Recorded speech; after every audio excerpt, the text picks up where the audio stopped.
Hello, everyone, and welcome to the Journal of Expressive Writing monthly feature and open mic. I'm Kelly Dumar. I know most of you. I am looking forward to meeting the rest of you. We are so excited tonight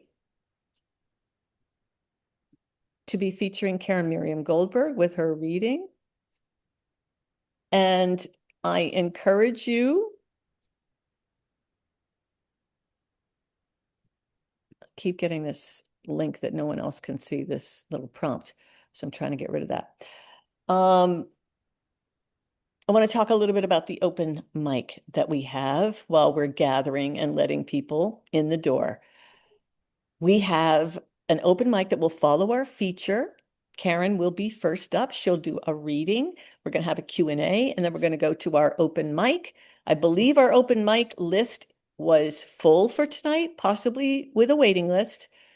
And just so you know, those of you who are new, we only register people for the open mic in advance, and we do it on the registration website for the Journal of Expressive Writing. So we have our list well in advance. And often we have a waiting list. We put 5 people on that. Usually everybody on the waiting list has a chance to read.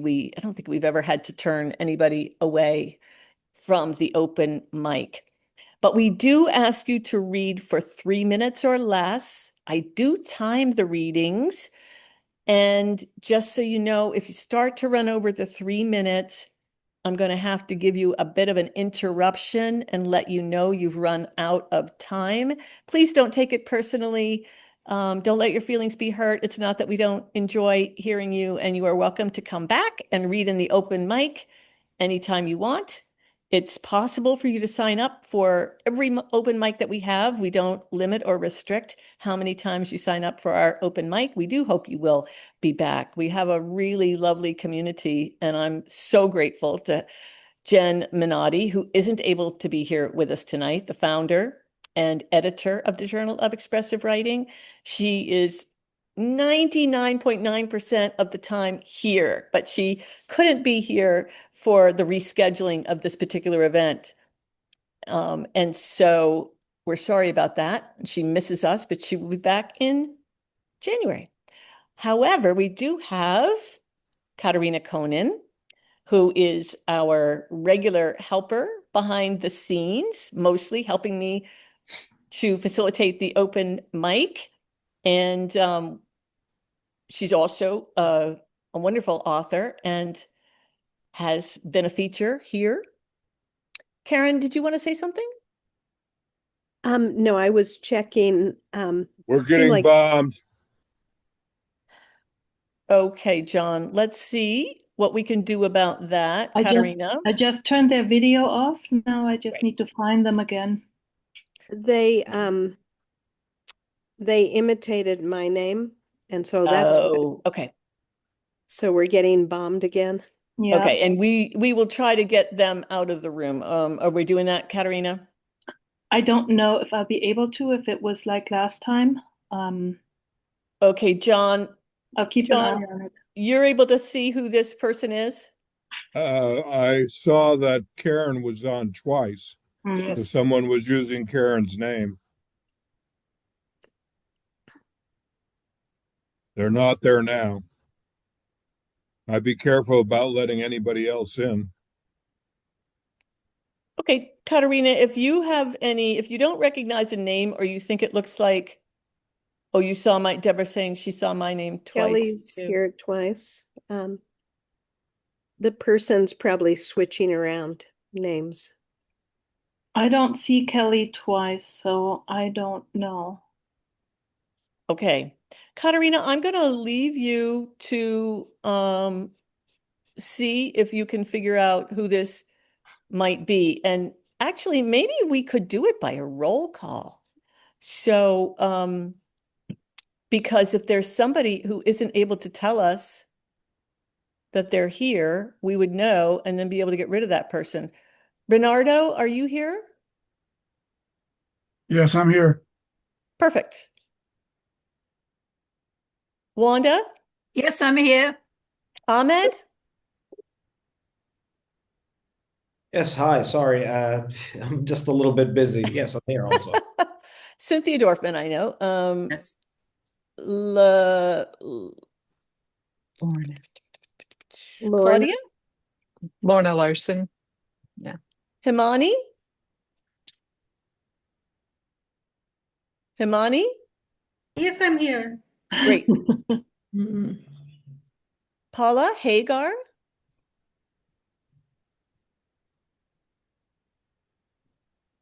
Paula Hagar.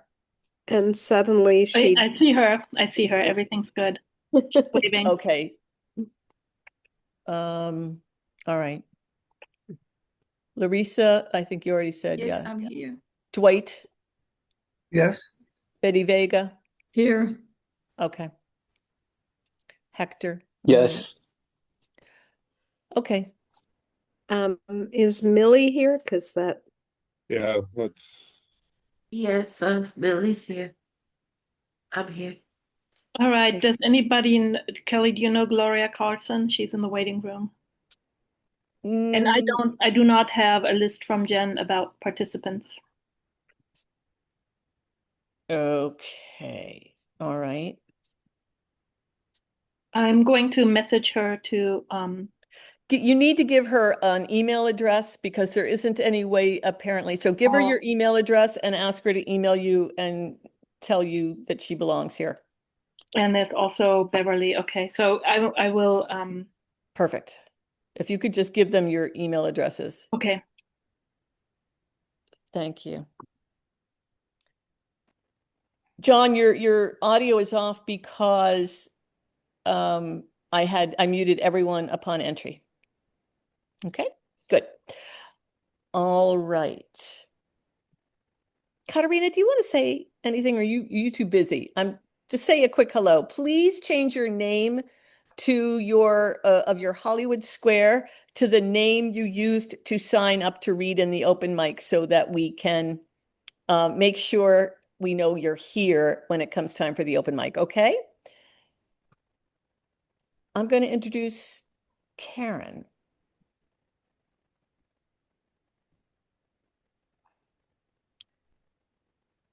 Okay, but I'm first going to read a poem by Caryn that was published in terrain.org as our start for tonight. A lovely poem by Caryn. At the first scent of daylight. It's never what you think when you step into the afternoon sky, the indoor world behind you, asleep in the sleeping bed, cats and all. It's not the cold wood smell of dusk, a little coal, a little pine, or the smell of high noon, clothes evaporating rainwater on or off the line. It's not the middle of the dark when you were 8, screeching brakes a block away, escaping a dream that smells like wet leaves and grapefruit. No, it's more like a spray of sea without the salt water, a relief, the flight of grasshoppers, the mechanics of daylight opening the wings in everything, even you.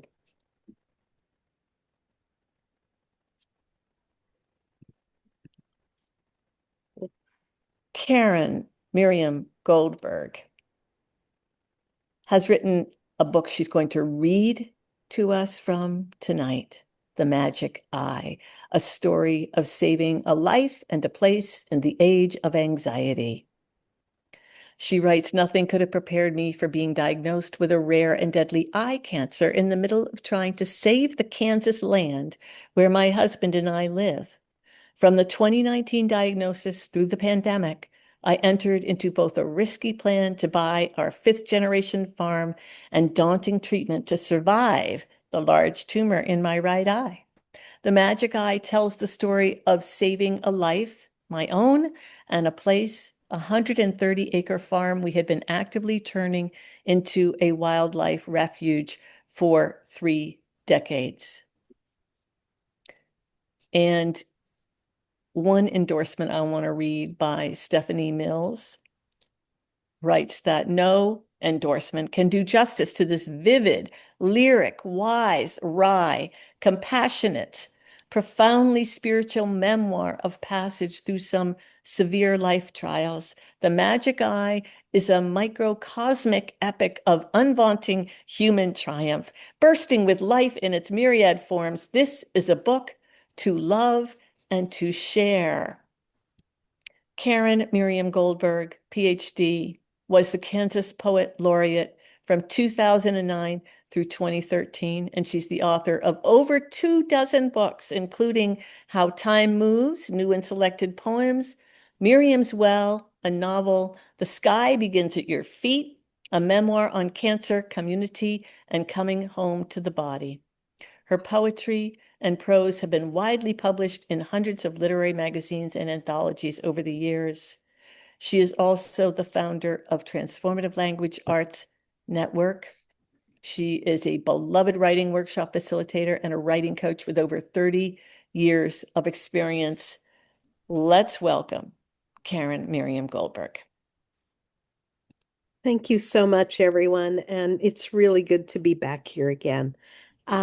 This is a book, it's a memoir, and it is a story, my story, and our story in our community and in my family. But it's not what you might call a mystery. The spoiler alert is I'm still alive, and the land that we sought to save is saved. This is more a book about, and I'm holding it up, about how do we live? How do we find meaning? How do we find resilience and love and connection and whatever helps us move forward in this world? And especially, what does life call on us to do in terms of new ways of seeing and being? So I'm going to read you 3 passages. The first is from the intro, and it's called How I Got Here. All I knew when I first walked this land was that Ken, my new boyfriend, had lost his brown wallet in the brown dirt. It was twilight, and Ken, his dad, Gene, and I walked the horizontal ruts between the rows Ken had just plowed. Just when we were about to give up, I looked down towards something square and brown and found it, half buried in the soft dirt. I didn't know that September 1983 day, how searching for treasure in the dirt would become a lifetime occupation. Close to 40 years later, I stepped barefoot onto the bare deck of the house we built here. It's a cold April morning, the air just above freezing as I walk carefully to avoid some of the nails that weather has shimmied out of the wood planks. Like most days, I head to the western edge of the deck for a better view of the land we have spent all these years trying to save without knowing how much it was saving us. To the west, low-lying fog holds the prairie we replanted, with reddened big bluestem and switchgrass fallen over, exhausted by the freeze and thaw of each spring. If I cover my left eye, my right eye, damaged by cancer and radiation, sees a watercolor of dark green cedar rose dissolving into the pale blue sky. Both eyes and the rest of me are continually learning to see where I live, impossibly fraught in a tangle of wounded ownership for decades that made it, like this body, vulnerable to invasion and destruction. What happened was both incremental and sudden, wave and particle, fate and liminal. Both this land and I are fortunate survivors against the odds. I've tunneled through cancer twice while living in and with this place. This land has made it through its own seemingly impossible story, despite so many beloved places just like it, lost to bulldozers, generational trauma, and the lure of the big dollar. For half of Ken's life, the lion's share of this farm belonged to his grandfather, Bill Wells. By the time I met Bill, he had mellowed, sort of. Ken and I, not yet a couple, stopped by his Topeka house on our way back to Lawrence. When I see that, Bill said, pointing at the Carter Mondale bumper sticker on my car, I want to get my shotgun out and shoot it off. When I see that, I said, pointing to the Reagan bumper sticker on his front storm door, I want to get your shotgun and shoot it off. His face broke into a huge smile, showing me his missing and remaining teeth, and from then on he accepted me as part of the pack because I didn't cower. I didn't know if I would see him again, but having been raised by a similar kind of man, I knew bullies only respond to strength, and humor didn't hurt, although I have no idea how to use a shotgun. Bill also didn't know that I wasn't Ken's girlfriend either. So, this book, it takes the first third is through the journey of treatment for eye cancer, which must have been designed by extraterrestrials. I had a tiny gold disc with radioactive seeds sewn around the edges and inserted behind my eyes, making me radioactive for 5 days, where I couldn't go near anyone, and then surgically removed. And I would say it was a lot harder than it sounded, and it was a long recovery. And this next part takes place in the middle of recovery, and you could say it's a story about how so often it's the little things that get us. So this is called A Bug in the Ear.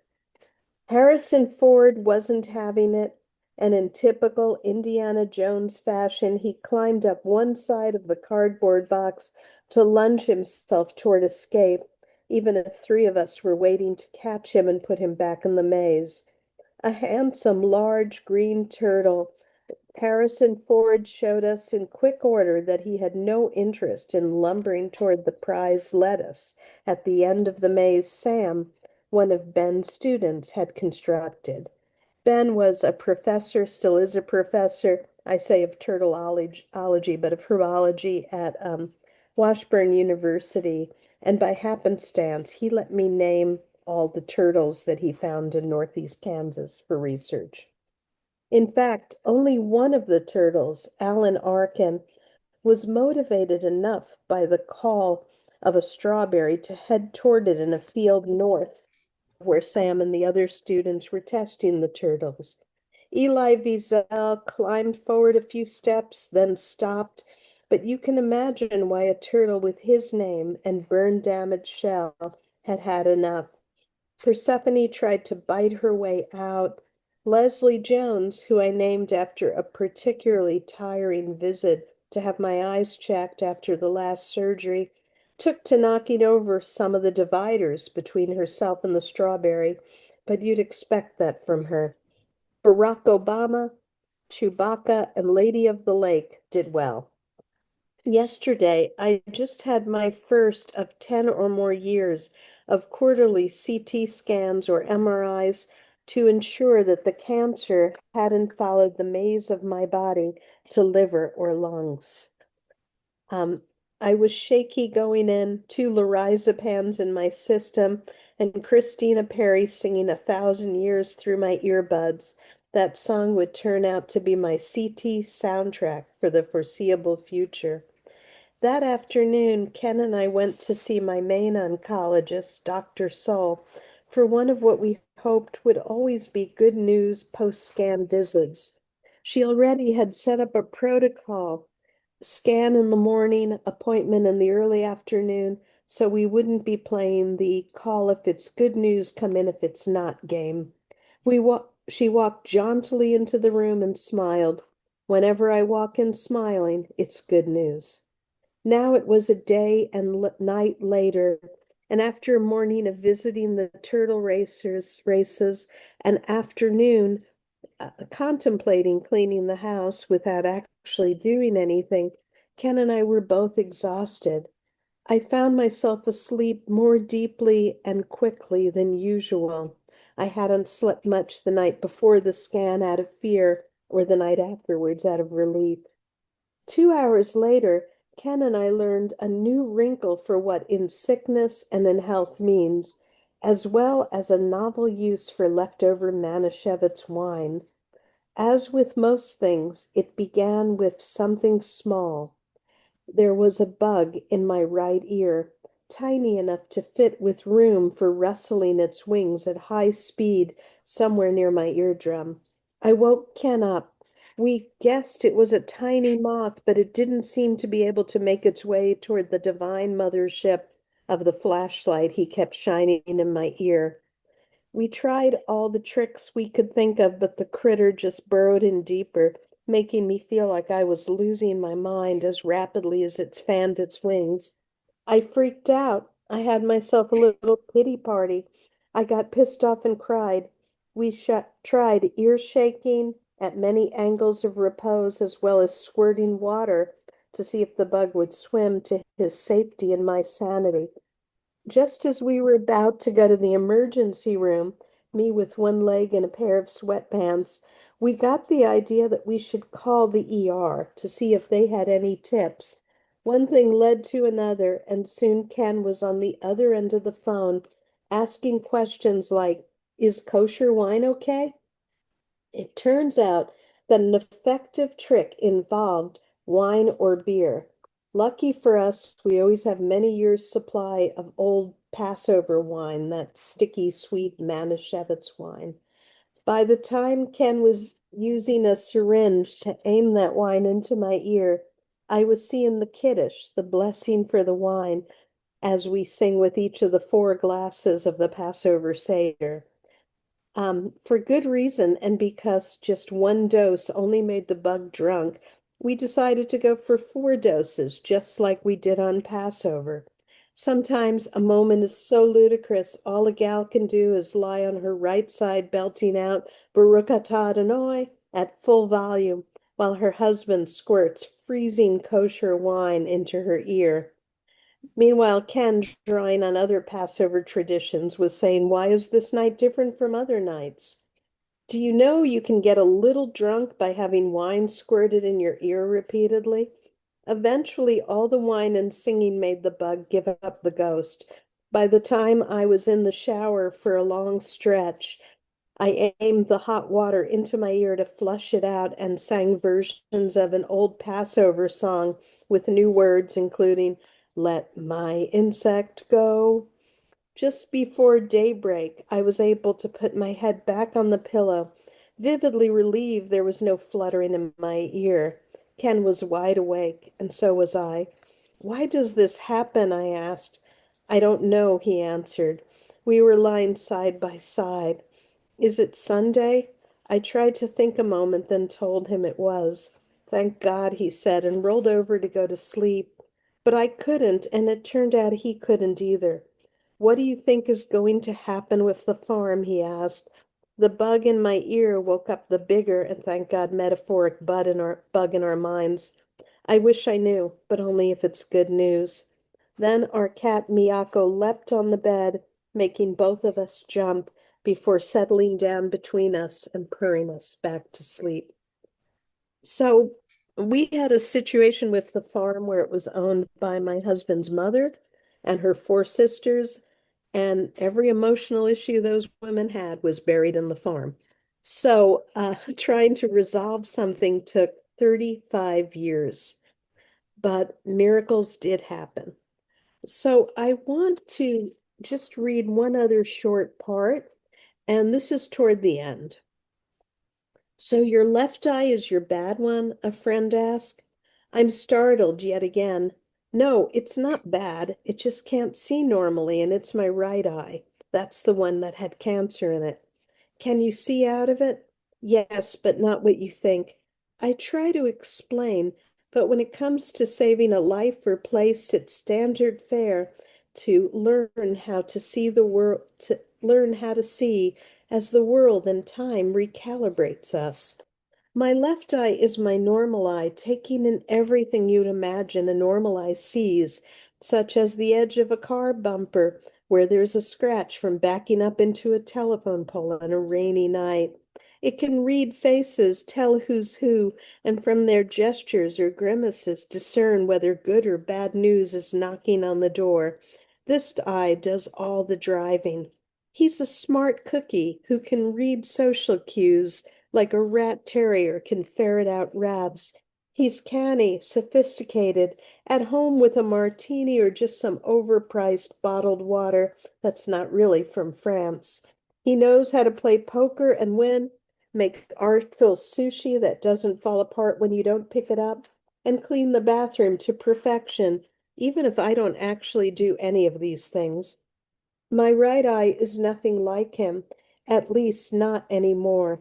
They used to be a married set that cleaned up well for the opera, although they'd be the first to tell you I don't go to the opera and I hardly ever dress up. Now the right eye has gone her own way. Is she bad like some 1960s housewife who finally snaps, trades in the wood-paneled station wagon for an orange Volkswagen, packs it to the gills, leaves the kids at her mother's, and doesn't tell anyone where she's going? She's not like that, although it's hard to tell because her museum of realism is closed. In its place, she beholds paintings by the loved children of Pablo Picasso, Gertrude Stein, Meredith Monk, Raina Maria Rilke, Samuel Barber, and Claude Monet. She's sentimental and dreamy, prone to thinking floaters are angels and angles are animals. She sees curled bits of transparent string wound around each other, drifting right to left. She reads the darker places on a face as either a crater or a mouth, a set of black holes or a pair of eyes, a chin or a slope into infinity. But it's not just about what she sees or doesn't see. It's so much more than what she sees or doesn't see. I'm learning to see, this is a quote. I'm learning to see, I don't know why it is, but everything enters me more deeply and doesn't stop where it used to. I have an interior I never knew of, poet Raina Maria Rilke writes. My right eye is teaching me the limits of the mind's endless hunger to name and categorize things, to know what's what and who's who. Hold on. We don't see things as they are, another quote. We see them as we are, Aeneas Nin wrote. How are we made? From stardust and dirt, shit and bones, climate and climate change, toxins and medicines, the damage and the cure. Healing is part of us and of the earth, made of ordinary and rare time, weather, and place. Replant what was once a native tallgrass prairie and let the rotation of the earth for 12,000 years do the rest, whether humans are here or not to witness it. Find the injury and do something about it, where a tangle of interconnections from the racing threads of synapses across tree lines and behind eyes, which brings me back to the earth, and more specifically, to this land where we live, which has its only tumbles and tangles, big things to see through little eyes. Awake and upright, my right eye looks through an opaque and mottled screen. My left eye scrambles up a loose rocked hill for some solid ground. How many times can one eye recalibrate to the other? How many times can we forgive each other, or even harder, ourselves? Infinite times, or something close to it. My eye and I wearily and longingly search for the path in the dark to find my way back whenever I'm lost. This is my life, but it's not quite or really mine. This is the life I get to inhabit, part of the land that inhabits us. We are here to save each other. Thank you so much. Wow. Okay. We are here to save each other. Thank you so much, Caryn, for that wonderful reading. I'm so glad we were able to reschedule and have you be here tonight with us to read from the Magic Eye. And I would love to have you talk a little bit, if you would, about when you knew you were going to write this book. Well, we're all writers, so whatever life gives us, we're going to write, right? And Mm-hmm. so that I basically was writing all the way through this cancer. I had breast cancer about 18 years earlier. So I wrote, The Sky Begins at Your Feet came out of that. And I also keep a blog and I wrote parts of what became the book and the blog. But I knew early on I would write a book. I didn't know the shape of it. I didn't know that the land, everything with saving our place would come to a head in the middle of it. I didn't know that a pandemic was only months away after I got diagnosed.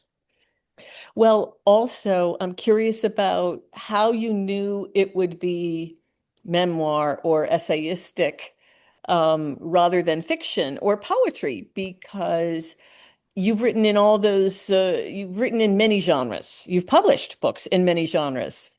And so was it absolutely clear to you that this Um, would be prose?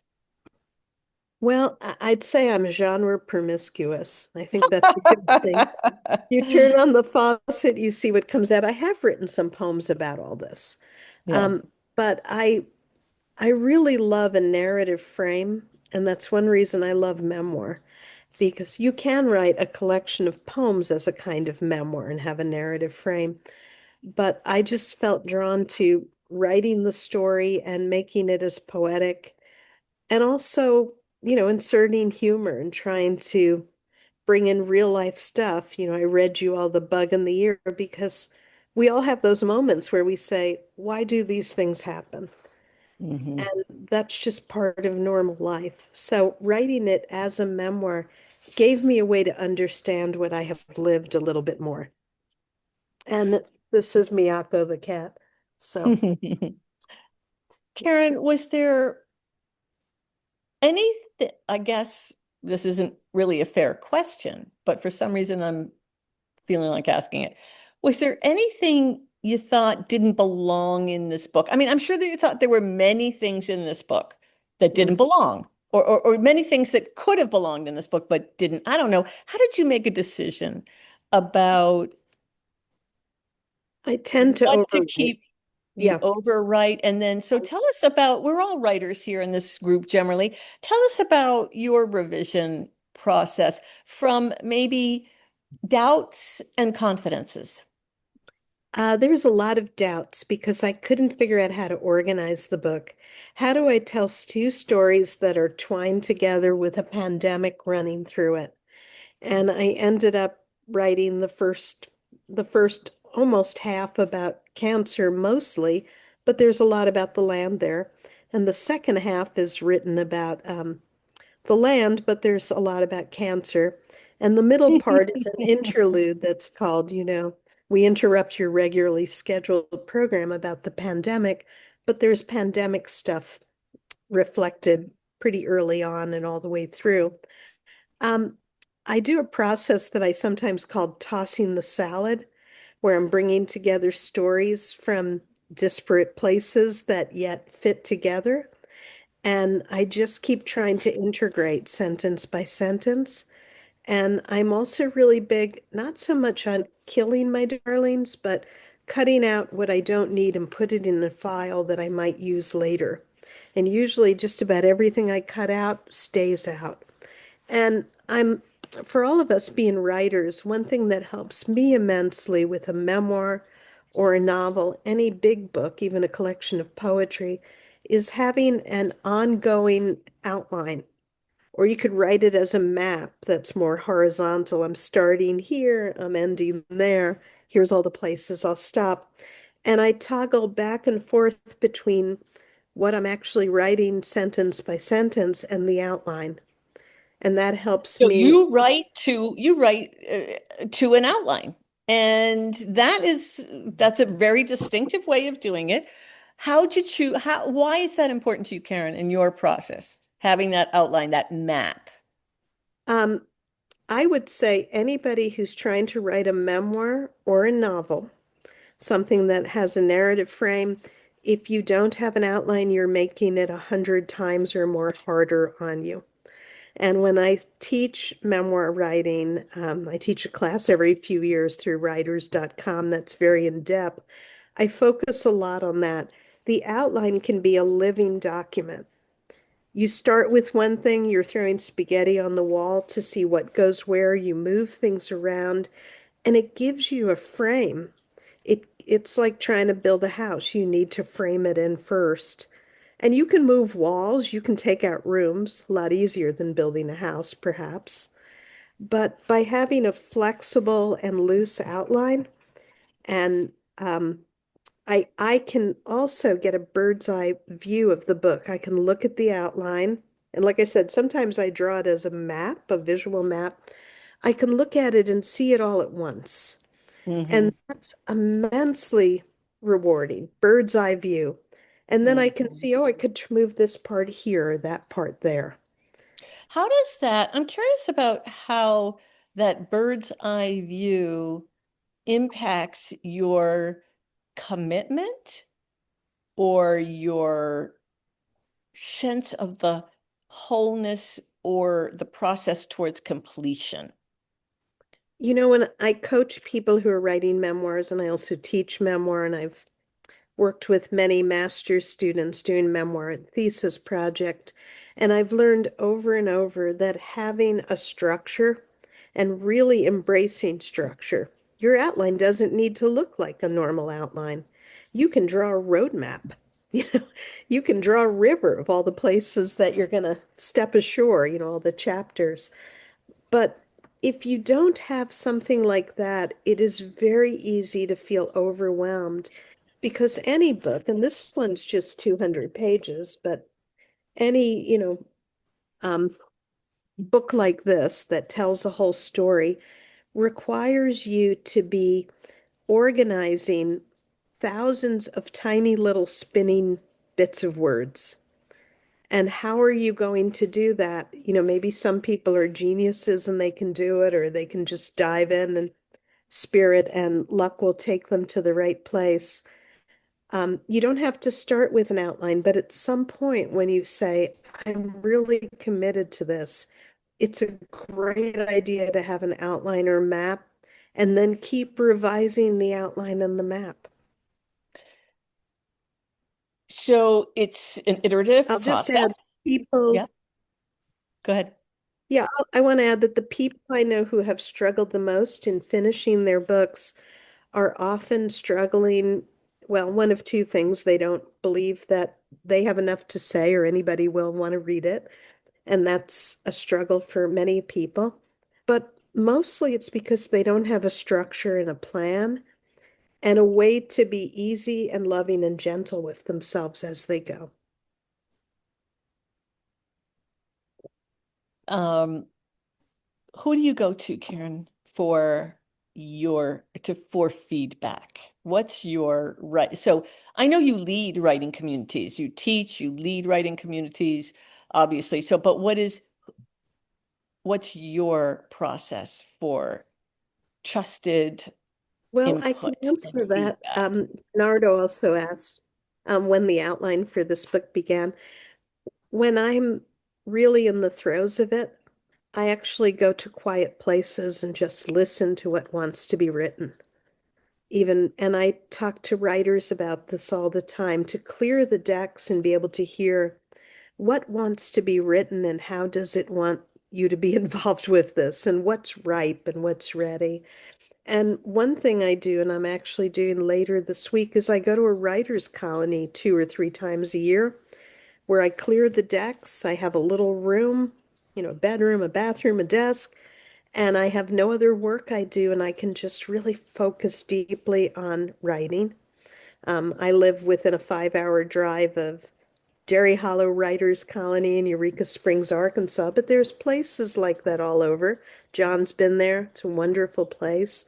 But just to have quiet and to step out of your normal setting. And I went, when I first started writing the book and I revised it for 3 or 4 years, I started it at Dairy Hollow because having quiet, having space, having a big hunk of time where I could just live with this and find my way, it gave me an idea for the outline. And I Mhm. revised the outline over and over. I've probably revised the whole book 7 or 8 or 9 times. I write fast and sloppy, and then I revise. Mhm. Mhm. So, Caryn, I want to talk about, and feel free to put any more questions that you have, as Bernardo did in the chat room. But I wanted to ask about a mission, a organization that I know you've been so deeply connected to since its founding. And I'd love to have you talk a little bit about the Transformative Language Arts Network, which you founded, I believe, while you were teaching at Goddard, when Goddard was an MFA program, right? And was it MA MF, program. an MA MA. program? You were in the MA program. Okay. Yeah. Do you want to tell us a little bit about your process of, well, what is this organization? What's it been like to lead it? Because Transformative Language Arts Network is, of course, closely related to many of the writers who come to the Journal of Expressive Writing. And it's a powerful community. And I'm curious about your vision for it. Take us to the origin story, if you would be. Sure. I was teaching at Goddard College, which was a low residency program in Vermont, even though I lived in Kansas, and helping people find what they needed to say in their lives. And over time, I realized that we needed some type of program that focused on how writing itself could be used therapeutically and for social change and to build communities and to bring people together, just like what the Journal of Expressive Writing does from another angle. At the same time, I was doing writing workshops in my community, and I kept seeing the same thing in so many people. They needed to write something and get it on the page and see it and have good witnesses in order to live their lives with great meanings. A lot of times, my students at Goddard would be stuck until they could write part of their story and have people really hear it. And one thing led to another, and I co founded the first Transformative Language Arts Master's program, and it launched in 2000. And in 2003, we started the Power of Words conference, and I did that as part of my work at Goddard. And it brought together people who, well, I would say to people, it's larger than writing, it's larger than therapy, and different from both in some ways. It's larger than social change. It's about anything we do with words, theater, such as the monologue workshops you do, Kelly, that are so marvelous. Music, storytelling, spoken word, to bring people together in the word arts who use this as a force for good in their personal lives, in their communities, and to change the world. And so we did our first conference in the middle of a blackout, but it was pretty marvelous. And at the third conference in 2005, when we also had the great Grace Paley there, um, we we sat at a picnic table and just about 6 of us decided to form a nonprofit. And the TLA network is now 20 years old. And Kelly, you've been on the board and you've more or less chaired it and you've seen it through a lot also. And it's a largely volunteer organization. We have two incredible, very part-time staff members who are just stupendous. Tracy Nichols, managing director, and Sabrina Fraser, financial administrator. And the TLA network offers a whole host of wonderful online classes, and there is also scholarships available. The annual Power of Words conference, and this year it will be virtual with regional events. Every third year we'll be doing that. And last year it was at Unity Village in Kansas City. And some of you have been there over the past years. And there's also a training to get a certificate in transformative language arts and this incredible community, this incredible connection to say, those of us who have found writing saves our lives or it brings together our people, here's a home for you.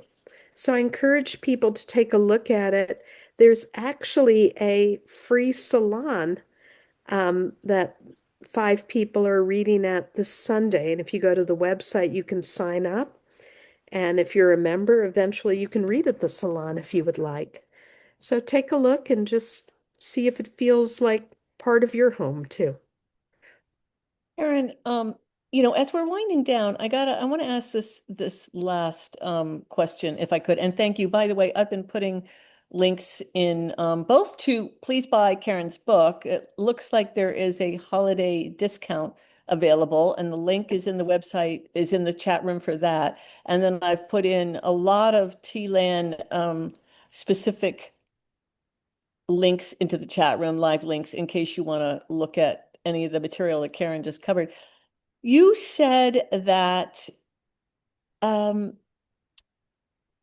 good witnesses. You said the phrase good witnesses so that people could have their writing in front of good witnesses. And I would love to go out on that idea if you wouldn't mind saying a few things about what it means to you for someone to be a good witness of someone else's writing.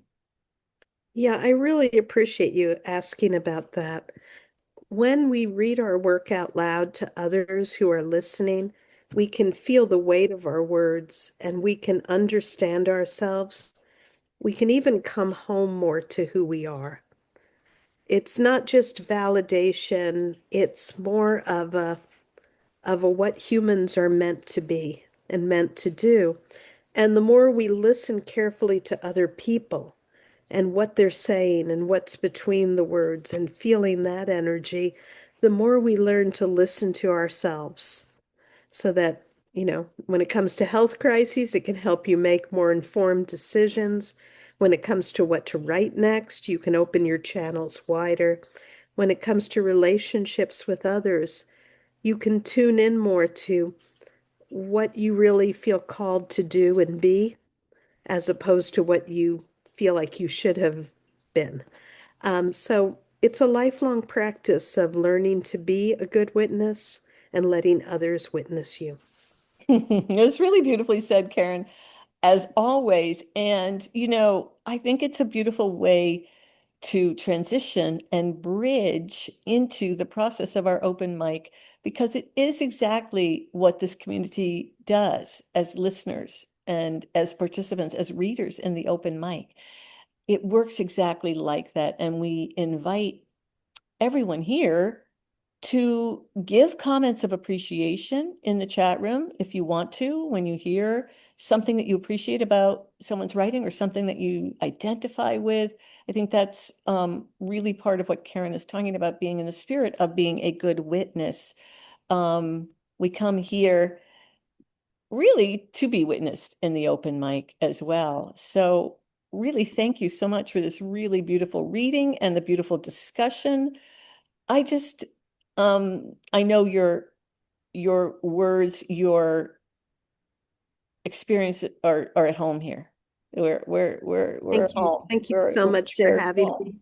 Yeah, and thank you for the community You're you. welcome. All right. Well, we know you will.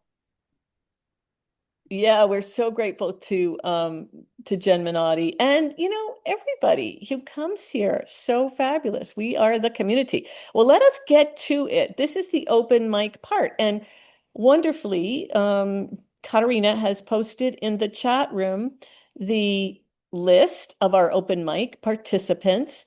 So we're going to call Dwight Jenkins and then Wanda Protrikas and then Birdman 313.